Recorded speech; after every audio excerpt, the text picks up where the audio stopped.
This is Ted. As you can see, Ted is a teddy bear. You probably owned one at some point. You might still own one now. Teddies provide comfort to kids every day by acting as a surrogate protective figure when mum and dad are not around, or when the situation is new or scary. In other words, teddies provide a level of safety and security that helps children grow, build their confidence, and explore the world. Teddies are extremely effective at this. Just try taking one away from the child to see exactly how effective. But Ted here is no ordinary teddy. He's a special teddy, a magic teddy, made just for grown-ups and when they go to work. You see, adults never stop using teddies. They just take a different form. For example, a corporate teddy could be a process, a management model, a methodology, a best practice, or even a person.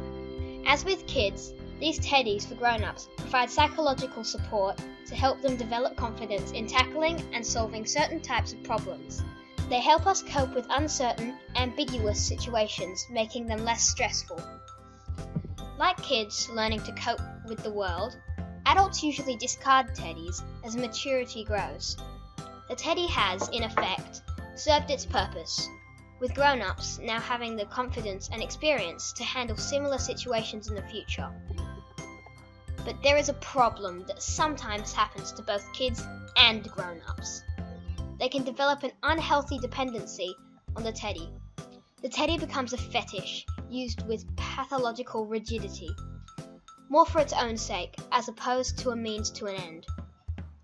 In other words, the teddy is used to reduce anxiety and run away from complex, ambiguous situations. This, as you can imagine, causes lots of problems. For one, lots of long arguments on LinkedIn forums that don't really go anywhere. It also creates defensive behaviours in organisations. Worst of all, it precludes genuine learning. This happens because the primary role of the teddy is to reduce anxiety, to restore order, rather than to go through the sometimes stressful process of learning. We call this anti-learning. All of these corporate teddies promise a sense of order and control. They are an extremely effective ambiguity coping mechanism. So what to do? First up, you need to learn to tolerate ambiguity. To do this, one needs to understand it and how it drives you and your colleagues' behaviours. You also need to learn about common corporate teddies that people hold on to. Then, you must harness the ambiguity. You see, ambiguity is a primal force, kind of the force like in Star Wars. While the Sith used the force for evil, the Jedi use it for good. Don't let all the corporate narcissists have all the fun. Be an ambiguity Jedi.